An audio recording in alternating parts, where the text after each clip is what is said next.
Hi there guys, and welcome back to OG Cars, and in today's video you join us with our E-Reg Fiat Panda 4x4 that we saved from the ULEZ zone quite a long time ago now, and I've done nothing with since. Let's get started.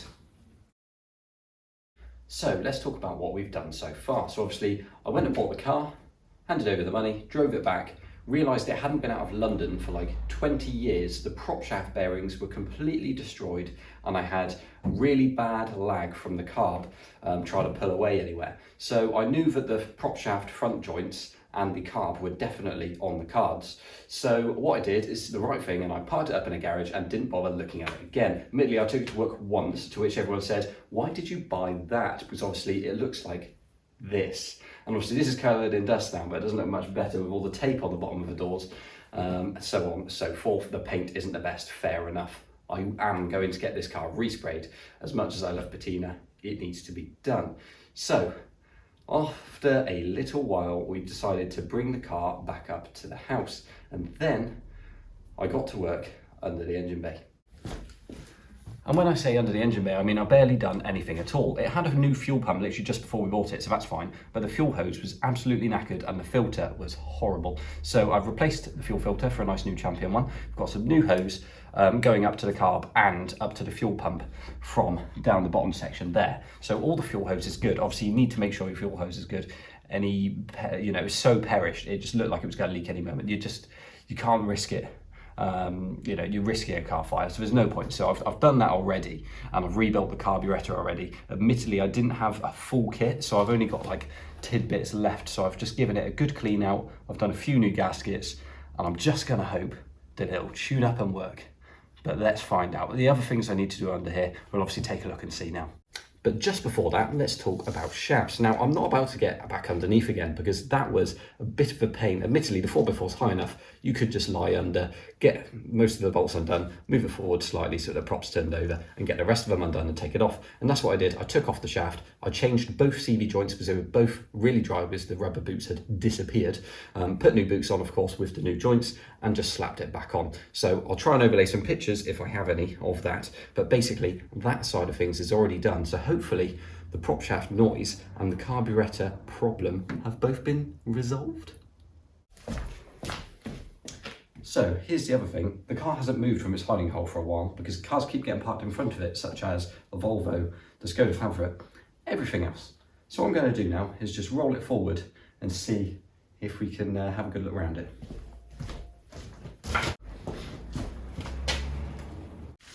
It also helps if you remove the brick that's stopping it from moving forwards, and then it might roll.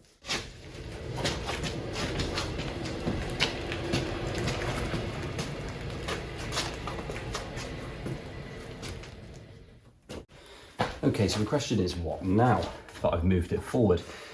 It's got oil, it's got coolant, it's going to get fuel eventually, it's going to take a bit of cranking over, but how about we just stick a battery on it and find out? So here's one made earlier, which may or may not work. I did charge it a while ago, so yeah, never know. We'll just connect it up. It helps actually if I put the battery on the right way round, it's in the terminals reach. We'll tidy this up later. This probably won't be the battery that stays on it anyway, so let's just see if we can get it started in.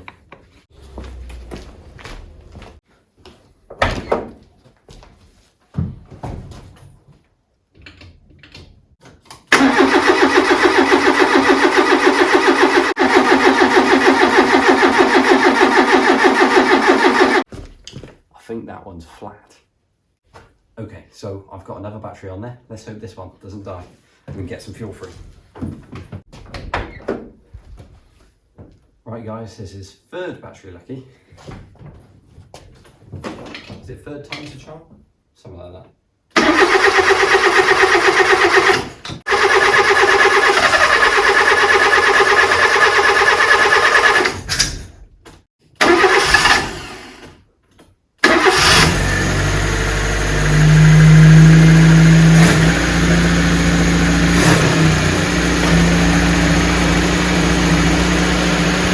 Okay, so you probably can't hear me too well because the engine's on obviously. I've just had a quick play with the idle. There's that little screw there. And it's idling well enough. Well, obviously it's off choke now. The only problem I've got, so when you pull the choke cable in the car and then wean it off, the cable doesn't fully return inside, and obviously you can put it up this way, and I don't think any amount of adjustment is going to fix it, because I think, well, I'll show you inside. Basically, someone has had at it before, and with the choke all the way in, obviously it's there, but when I pull it out and push it all the way back into that position, the choke is still on. So I think, because this is flailing in the wind, I think I'm going to need to fit a new steering cowling first, which, lucky for me, I have some downstairs. Obviously I just need to get the wheel off and everything to get to it, but yeah, I think I just need to basically change that, make sure that the choke cable actually mounts inside. But yeah, that's not a job for today, so that's one to add to the list. Okay, let's not kill ourselves in the garage just yet. But basically we've decided the choke needs a little bit of work, but the idle is actually pretty good. And the rest of it, obviously on the fuel side, is pretty much sorted already.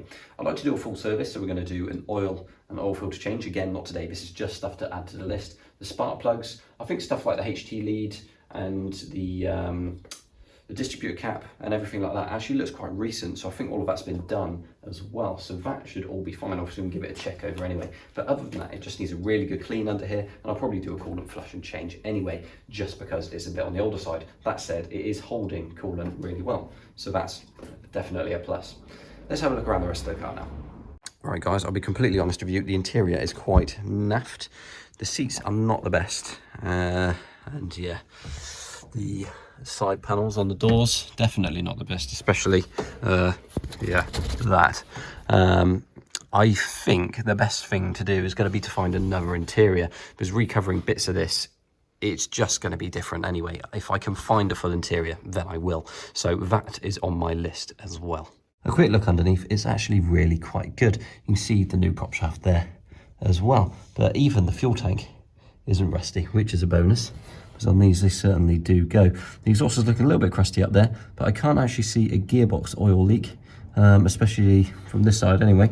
And I've checked the suspension up front, and it looks okay. It looks like the front shock's mainly doing soon. What we're probably going to do in terms of underneath is actually just send it in for the MOT and see what the fail list comes back with. So let's go and look at the bodywork, which admittedly is the worst part.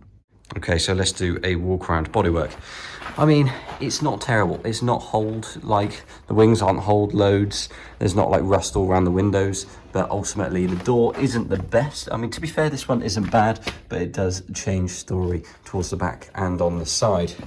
So at the back, we've got our rear bull bar mounts. I'm not sure if I'm going to keep the rear bull bar on, not on this one yet. It is all sort of falling apart a little bit by here. We'll see what it turns up like.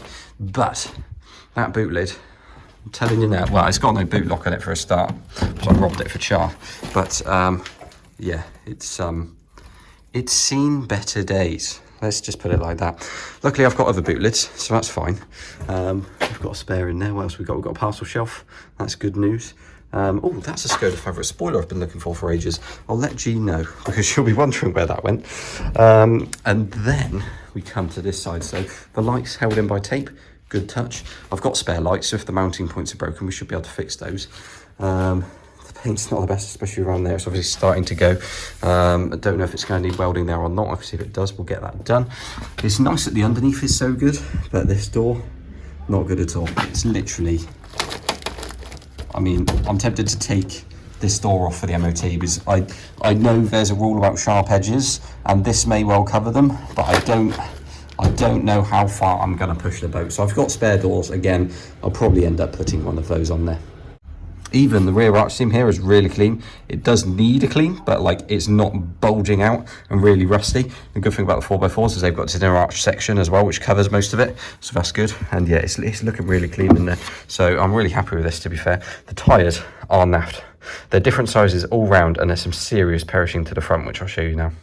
When I say serious, I mean it's just on the tread. I just don't like it. I mean, you could probably pass it, because it's just deep in places. I'm a bit worried about being cords in places, and I'm really not, you know, I'm not going to risk it on tyres. I've got Char's set of wheels, which has the winters on, so I'm probably going to put that set on here. That was the original plan. So what I'll do is steal it off Char soon, and then I'll be able to put them on this, and I'll have a really nice set of wheels and tyres for this car then. The headlining isn't the best either. It's sagging, especially in the back. and it looks like lots of tall items have been in here. It's hard actually to pick up on camera, which is nice.